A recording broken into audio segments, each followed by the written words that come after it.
Pranay,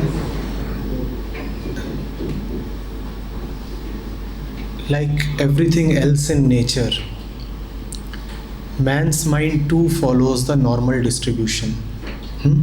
You have seen a normal curve, the bell-shaped curve. Hmm? The majority of the people lie around the mean. The mean. Huh? And because they are in a majority, because they make the numbers, they declare that sanity is to be as we are.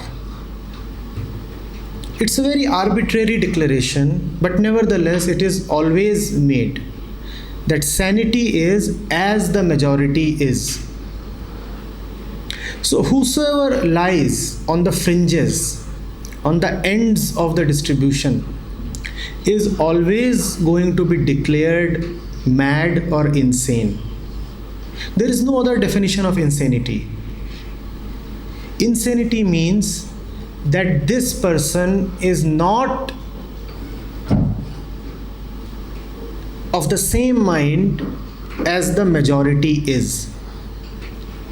You do not think the same way as everybody else thinks. You are fit to be sent to an asylum. You see something that the others don't see, you are mad. Man is so egocentric that all of us live at the center of our own universe. The universe is there of which we are the center. So we decide what is normal and what is abnormal. What is normal? The way I am is normal. The way the mass around the mean behaves is normal. That is the reason you not only have those who had some neurological problem being called as lunatics. The fact of history is that the best thinkers and seers and scientists, they all have been declared abnormal, unfit, mad. Not only have they been declared unfit and mad, often they have been killed for the simple reason that they were not like the majority. In fact, the more rare is your talent, the more is the probability that you will be declared mad. Remember, I am not saying that everybody who is declared mad is talented. No, I am not making that claim. But I am saying that if you are really sharp, really meditative, and if you can see what others cannot see, then there is the risk that you will be declared insane. Next, you asked, how do we know what the so-called mad people are thinking of us? Why limit your question to mad people? It's a very good opportunity to broaden the scope of the question and ask, what do the animals think of us? How does a grain of sand look at the world? Go to the grain of sand. You really think it thinks that human beings are alive? Just as you think that the grain of sand is dead, just material. Do you have any way of ascertaining that the grain of sand thinks that human beings are alive? Do you have any way of knowing what the universe looks like to a grain of sand? We have no way of knowing because we are deeply attached to our own ego, to our own mind. We look at the entire world and we declare that man is the most conscious being. We create a pyramid and we say that man is sitting at the vertex of the pyramid. How do you know? We declare that man is the best creation of God. Did God come and say that? And if you ask a dog, will a dog say that man is the best creation of God? To a dog is the best creation. To a blade of grass, the blade of grass is the best creation. But in our ego, we think that we are normal, we are superior, and everybody who is not like us is inferior. So what do? We exploit the entire existence because we say we are all right. Nothing else is all right. So animals are to be exploited. They are inferior.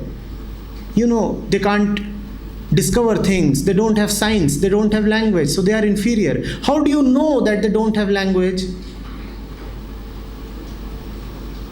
The only means of knowing that you have is this limited brain. And what is this brain? Of the complete spectrum, you can see less than 1%, 4,000 to 8,000 angstrom. Of the complete audio spectrum, you can hear less than 1%, 20 hertz to 20,000 hertz. How do you know what's really going on? Your brain is configured to look at space as a three-dimensional reality. Do you really think that the universe is three-dimensional? No, but in our arrogance, we keep on believing that yes, things are three-dimensional just because we cannot perceive the fourth dimension. Look at the arrogance. I cannot perceive the fourth direction, so the fourth direction does not exist. Can there be a more arrogant statement than this? I cannot know how do animals communicate. Oh, so they don't have a language. How do you know that they do not have a super specialized language? Oh, monkeys don't wear clothes, so they are at a lower rung of civilization.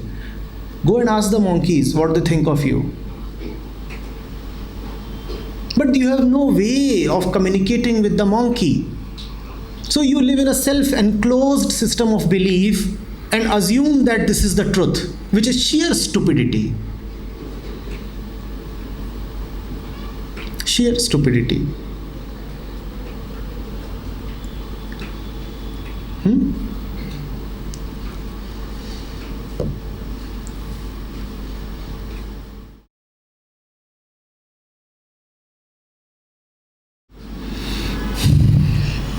But sadness doesn't overcome happiness. Sadness and happiness are always together. When you are very sad, you know what you are doing. You are preparing to be happy. After a great deal of sadness, rest assured, happiness is going to come. And when you are very happy, do you know what you are doing? You are preparing to be sad. After lots of happiness, it is inevitable that sadness will come. For the simple reason that their definitions are dependent on each other. They are not absolutes, they are relative to each other. For example, if you are very, very sad, expecting that tomorrow your result will come and you will fail. Result comes and you pass, you will be tremendously happy.